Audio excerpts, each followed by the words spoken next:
And if this unit is not dismantled,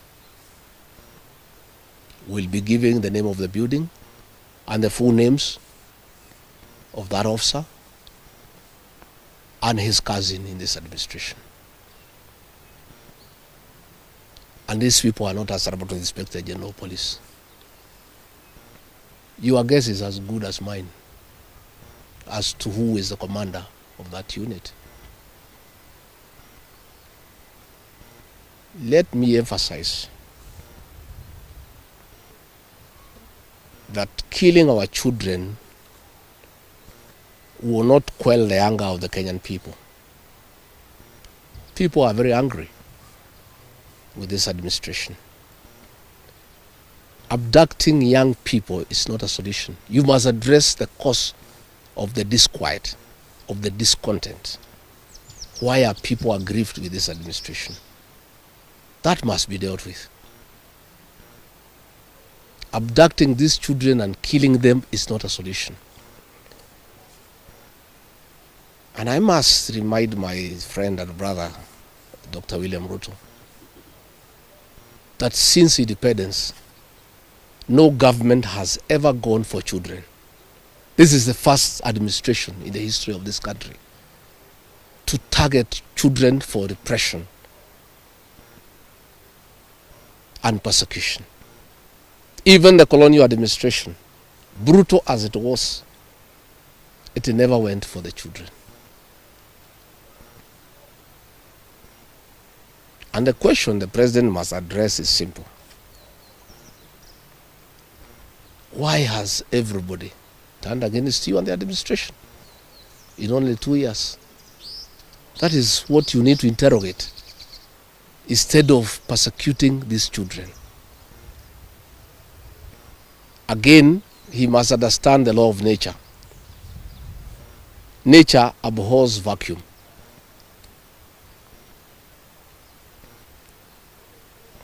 When you swallow the opposition and there is nobody to hold you to account, when you capture parliament and other institutions of oversight, since nature abhors vacuum, other formations will emerge to oversight you and hold you to account. And that is how the church has come up to hold the government to account. And that is how these young Kenyans have come out to hold the government to account. In the unfortunate event that these children were to be muzzled and silenced through death and abductions and other extrajudicial methods of silencing dissent, some new formations will also come up to hold the government in check because nature abhors vacuum. So the amount of repression that is going on in the country is unparalleled, it is unprecedented, and it needs to come to an end.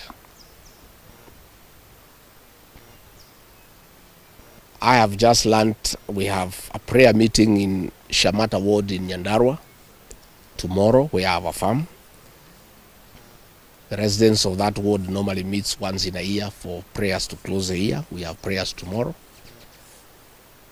And the police commander there in that county is intimidating leaders to cancel those prayers, that they will not be allowed to take place, that they need a permit.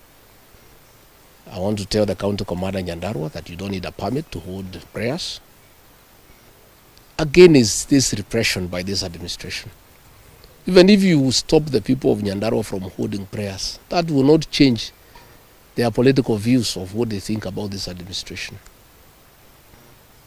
I want to say the prayers will go on. I'll be in attendance with the residents of Shamata. And if the police want to come and stop the prayers, they can go ahead. But that will just enrage the people even more. And those tactics of using police to stop prayers were tried by the previous administration. And the president knows how it worked out. You just agitate people more. You make people more rebellious. There is no need for police to interfere with people's rights of expression, of association, and the freedom of worship. So I want again to ask the Inspector General of Police to tell his county commander in Nyandarua not to interfere with the rights of the people of that area to hold prayers and to congregate to pray together, because those rights are guaranteed in the Constitution. And this is not the way to deal with dissent and discontent. Let the government take time to find out why people are unhappy. Why are people so discontented with this administration? But try to stop people from meeting, from congregating, will not solve any problem. It will just magnify an already bad situation. And I can tell them it will not work. It's an exercise in futility. So good people, I just wanted to make those remarks about abductions, and I can answer one or two questions if there is.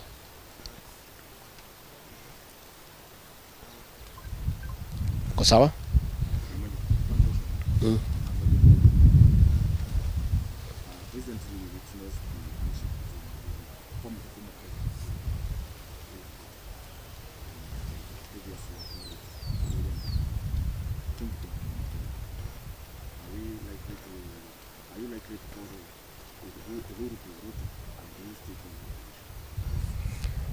I don't know whether Uhuru is going to Ruto.